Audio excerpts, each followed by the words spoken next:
హెల్దీగా ఉప్మా చేయడం కోసం ప్యాన్లో 1 కప్ రవ్వ వేసుకొని 2 నుండి 3 నిమిషాల పాటు లో ఫ్లేమ్లోనే రవ్వనంతా ఫ్రై చేసి ఒక ప్లేట్లో తీసి పక్కన పెట్టుకోవాలి. అదే ప్యాన్లో 2 స్పూన్ల వరకు ఆయిల్ వేసుకొని ఆయిల్ వేడయ్యాక 1 స్పూన్ ఆవాలు, 1 స్పూన్ మినపప్పు, 1 స్పూన్ పచ్చెనగపప్పు, 6-7 జీడిపప్పు కూడా వేసుకొని లైట్గా ఫ్రై చేసుకోవాలి. జీడిపప్పు లైట్గా కలర్ మారేంత వరకు ఫ్రై చేసుకొని ఇందులో 1 కప్ సన్నగా కట్ చేసిన ఉల్లిపాయలు కూడా వేసుకోవాలి. సన్నగా కట్ చేసిన పచ్చిమిర్చి, కొద్దిగా కరివేపాకు వేసుకొని 2 నిమిషాలు లో ఫ్లేమ్లోని ఆనియన్స్ అంతా లైట్గా కలర్ మారేంత వరకు ఫ్రై చేసుకోవాలి.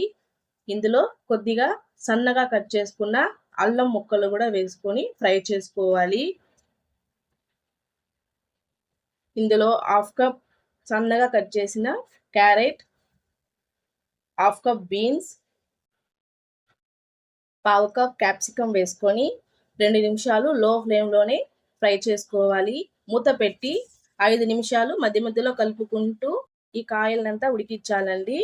ఇందులో మనం 1 కప్పు రవ్వ తీసుకున్నాం కాబట్టి 1 కప్పు రవ్వకి 2 కప్పుల వరకు వాటర్ యాడ్ చేసుకొని రుచికి సరిపడా సాల్ట్ వేసుకోవాలి.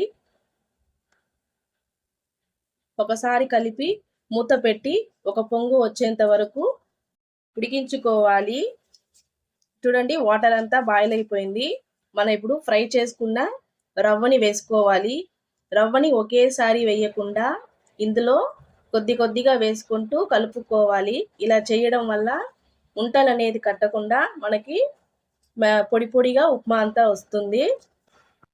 ఈ విధంగా ఉంటలు లేకుండా కలుపుకొని మూత పెట్టి 2 నిమిషాలు లో ఫ్లేమ్లోనే ఉడికించాలండి. చూడండి, ఉప్మా అంతా పర్ఫెక్ట్గా కుక్ అయిపోయింది. ఇందులో కొద్దిగా కొత్తిమీర వేసుకొని కలుపుకుంటే వేడి వేడి upma ready. Please like, share and subscribe చేసుకోండి.